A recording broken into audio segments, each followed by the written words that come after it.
Welcome back, friends. I'm Buddy here at House of Props. Now, as many of you may know, I have 3D printed a lot of blasters from the Star Wars universe, but this week I wanted to try something different and make one out of EVA foam. So I ended up building this behemoth smart rocket launcher from Battlefront 2 and the second season of Andor. The thing that's fantastic about this launcher is that even though it's over 50 inches in length, it is built primarily out of EVA foam, meaning it only weighs in at about 7 pounds, which makes it perfect for cosplay.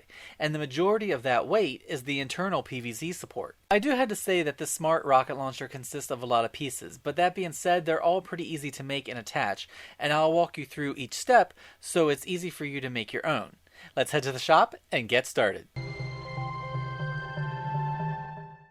To act as the base and the support for the rocket launcher, I'm using a 50 1/4 inch piece of 3-inch PVC pipe. When working with plumbing pipe, quite often the measurement is the diameter of the opening, not of the actual pipe. Next up is part A, which is cut from 10mm foam. Now before the piece gets installed, it needs a bevel, so I draw some lines to make the profile which is provided in the template, and then using my Dremel with a 120 grit sanding drum, I sand away what is not needed. The lines help keep me accurate and allow me to better see if everything is even. To attach all the foam pieces, I always use contact cement. Now, sometimes if a piece is really small, I will use CA glue, but larger pieces like this, I've found contact cement to be the best. Once the piece is coated, I like to hit it with a heat gun to speed up the drying process. If you attach while the glue is wet or too dry, it won't stick properly. But the secret spot is just at the point where the glue loses its wet shine, and a heat gun gets you to that point faster. The cement has been applied to the pipe and dried as well before the foam piece is brought in. Part A aligns right to the edge of the pipe, and make sure to press it on firmly. Next up is part B, which gets wrapped around the pipe about 1 5/8 of an inch from the front nozzle end. Trim off any excess, and I'm going to try and keep all my seams on the bottom of the pipe. This will help keep track of what's what and help with alignment, and once the build's finished, the seams can be cleaned up then. Part C wraps around part B about 5/8 of an inch from the front edge of B. I like using different color foams when building because it helps me keep track of the pieces. Part D is beveled to match its profile just like Part A, and is wrapped around the pipe so the edge is smack up against Part B's back edge, and its slope points away from the nozzle. And again, I'm keeping all my seams on the bottom of the rocket launcher. Part E is wrapped around the pipe 2 3/4 inches from the edge of Part D. While I continue attaching Part E, I would really appreciate it if you would click the subscribe button if you haven't already. It's completely free to you and will help my channel grow. Plus, if you click the notification bell, you can customize your notifications so you never miss a project. Thank you. Next up are 2 pieces of Part F, which are rounded over with the Dremel and attached to the sides of the pipe between Part D and E, and they slightly overlap onto Part D. Now, if we think of the seams on the bottom as south, these pieces need to be attached at the east and west. Each F gets a small divot on the nozzle end. To make that, I switch to this cone tip and lightly press the Dremel into the foam. The same tip can be used to smooth away any sanding lines. Part G is beveled and wraps around Part E and aligns with its nozzle facing edge. Part H is beveled and wrapped about 5 3/4 inches from the edge of Part E, with the bevel pointing away from the nozzle. Up next is Part I, and each one is made with a strip of 2mm foam and 2 strips of 4mm foam glued onto the long edges, and 2 2mm foam circles attached to the inside channel. The circles need a divot, and to make these, I switch to a small drill bit. This can slowly be pressed into the circle and leaves the perfect dent. These can then be glued onto the pipe between parts E and H. I start by gluing 4 onto the pipe aligned with the north, south, east, and west, then fill in each remaining quadrant by evenly spacing 2 more part I's. Once all 12 are attached, they are looking like this. Up next, you've guessed it, Part J. You'll need 4 of these. The base is 6mm foam and the circle is 2mm. And before attaching them, I'm slicing a line in the center with a hobby knife. This will create the illusion of a screw head. These are then glued onto the pipe in alignment with the east and west part I's. Each side gets 2 and they sit relatively close to each other. Part K is wrapped around about 5 inches away from the edge of Part H.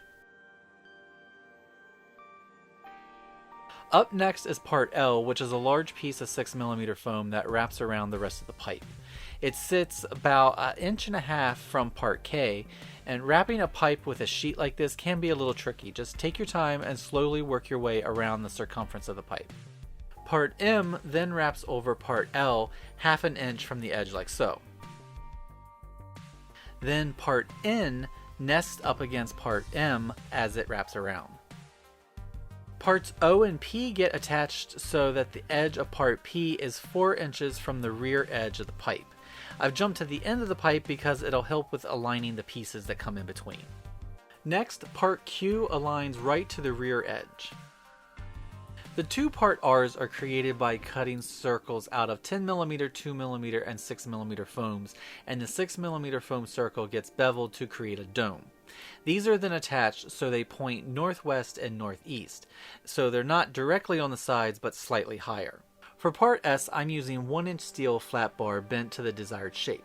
This is the shoulder support, so the majority of the weight will be sitting on this piece, which is why I wanted to use steel, but flattened PVC could work as well. This attaches on the bottom center line, and I cut away the foam so the piece can sit and screw directly into the PVC. To attach, I used these screws. For this end, I had to bend the steel up so I could get the drill in there, and then bend the bar back down to then attach this end. And since it's connected directly to the pipe, it's nice and secure. Part T is attached so the pieces wrap over where part S attaches to the pipe. The 6mm foam block acts as a spacer between the two rounded ends of the 4mm foam strip, and the bolt head pieces go on one side, and the 2mm circle aligns on the other. Part U is attached in the same manner to cover the other part S attachment point, and part V sits on the nozzle side. Part W is made by gluing 2 layers of Luan together and skinning each side with some 10mm foam like so. The edges are beveled and sanded to make everything look like one piece, and the reason I'm using Luan here is because it's more solid, and since this is going to be a grip area, I want it to be secure when attached. Some notches are cut out of the pipe, and it's here the piece will be inserted. Now, to hold it in place, I'm using some of this plastic weld putty. You tear off a piece, blend and fold and press it together until it becomes one solid color. I then place this onto the openings, and then part W will sit into it. But first I want to add some added adhesion, so I'm squeezing some plumbing glue onto the pipe between the cutouts. Now part W can be pressed into the notches. Tight is good, it just needs a little encouragement. For a little more adhesion, I add some more of the plumbing glue into these edges where part W meets the pipe, and even it off with a scrap piece of foam. For part X, I made the base shape out of 3/4 inch plywood and added some 4mm foam scales to each side, and then wrapped on some 2mm foam, and then used the Dremel to round over the edges and blend the foam into the wood on the bottom. The plywood has a tab sticking off the top, and this is what eventually gets inserted into the pipe. Part X gets a trigger guard, and for that I'm using a scrap piece of flattened PVC. One end gets screwed into the plywood, and the other end will be tucked into a slit in the pipe. The trigger and the grip are glued into the pipe just like part W, and I have cut a notch through the foam and into the pipe beside part M. Now to get the guard to bend without too much tension, I'm going to use the heat gun to soften the PVC so it'll bend nicely. Once soft, the PVC can bend and tuck into the slot and be glued into place. Up next is part Y, which consists of 3/4 inch PVC and a 1/2 inch wooden dowel. The dowel is inserted into the pipe, and to make the connection snug, a scrap piece of 2mm foam has been glued around the dowel before it was inserted. Then the foam bits can be added to the pipe and the dowel. Now the end bracket I 3D printed because I wanted a sturdy connection, and foam or wood wouldn't work quite right here. To glue on Y, I'm going to use some E6000 and some CA glue. The E6000 will give a flexible bond, but it takes a while to cure, so the CA glue dries quickly and holds the piece in place while the E6000 sets. Part Z is created by taking a block of 20mm foam, wrapping around some 4mm foam, and adding on the various other foam bits. Now here, a square hole has been carved out and the 2mm foam circle sits inside. 4mm foam pieces sit on the outside, and about a 3-inch long piece of wire can be attached to the 6mm foam dome. and a scrap foam wedge has been added here to provide support. It won't be seen once in place, and it is glued in place right here like so, and the wedge on the back is sitting beside Part K. Part AA is comprised of some 3/4 inch PVC pipe and a 1/2 inch PVC pipe piece, sitting inside it just like the dowel on Part Y. All the foam bits are added onto the pipes, and the drill bit is used to create divots in the small circles. The 10mm foam base block has some shallow grooves carved into it on its sides, and this small square is used as a spacer block for when the scope sits on the top, aka north side, of the launcher like so. The other end of the wire on Part Z can now be glued just under the edge of the scope base. Part BB consists of a 10mm foam strip skinned on each side with 2mm foam, and the drill bit has been used again to create the divots. This piece gets a groove carved into its underside, so the piece will sit nicely on top of the launcher between Part N and Part T. Part CC's base is cut from 20mm foam, has 10mm foam pegs, and the end piece is cut from 4mm.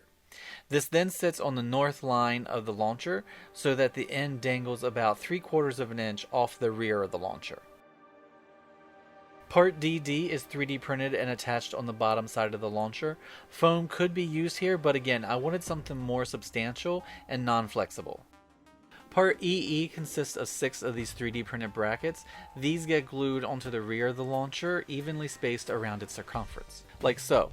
Again, I'm using these so they don't flex or bend. You could also cut them out of wood or metal if you wanted. Onto these supports gets attached the second part of Part EE, which is this ring. I made mine by sandwiching a sturdy piece of thin cardboard between two 6mm foam rings, and used the Dremel to even off the edges and round over one of the foam pieces. This piece is the one which will point away from the supports, and once attached, Part EE is looking like this. Okay, at this point the build is finished, and now it's time to clean up and prep the rocket launcher for painting. To start, I heat seal the foam, which means I'm using a heat gun on low. I waft over the foam. This causes the foam to shrink ever so slightly, which causes the pores in the foam to compress, making it a better surface to receive paint. Once heat sealed, the seams can be sanded and then filled with a caulk. I'm using Quick Seal. I simply smear it into the seam with a palette knife and then dip my finger in water and blend it as smooth as I can get it. You may find it could take a couple of layers of this technique to get it completely smooth. Once that is all dry, the launcher can be primed. For foam projects, I have found nothing better than Plasti-Dip. It seals the foam, but remains flexible so chipping and flaking won't occur like they would with other spray primers. I give the launcher 2 thick coats and let the first sit for half an hour before applying the next, then I let it cure overnight. The next day, I airbrush the entire piece with a flat black acrylic. I'm airbrushing to avoid brush marks, and I'm using acrylic paint because it too will remain flexible when it dries and won't crack or split. Up next, I take some metallic tin and a palette knife with a sharp straight edge. I dip the edge of the knife into the paint and then run the knife along edges of the blaster. This creates weathering and aging, making it appear as if the black paint is chipping away and the metal underneath is being exposed. On a project like this, you can add as much or as little as you choose. You just want to think about where the piece would sustain natural damage, like sharp edges or frequently handled areas. Next, I use an angle brush and some charcoal gray to accentuate the chipping a little more. By using the gray, it adds a secondary color to the weathering, giving it more depth. And as a final touch, I add a little more weathering by airbrushing some burnt umber onto the blaster. Again, I'm keeping it random, while at the same time trying to think about where dirt and grime would naturally collect and build up. And like that, the smart rocket launcher is complete. We got to see the rocket launcher first appear in Battlefront and then again in Battlefront 2, and most recently we got to see a range trooper use one in Andor Season 2 Episode 1. This thing is massive, at over 50 inches in length and only weighs about 7 pounds. And as I said in the intro, that is mostly the 3-inch PVC pipe. And since it has the shoulder support, it's really easy to carry around for longer extended periods of time. Well, that wraps this build up, my friends. I provided a link below for the template and print pieces. It's not on Etsy because after their recent policy changes, they'd get their panties in a bunch over this one, but there is a link below if you want to make one. I hope you enjoyed this video. If you did, please give it a thumbs up, share it with all your friends and family, subscribe if you haven't, and I'll see you next time. Have a great day. And remember, if you are building any of my builds or using any of my templates, feel free and tag me at House of Props on Instagram, Twitter, and TikTok because I would really like to see your fantastic work. Thank you for watching, and I'll see you next time.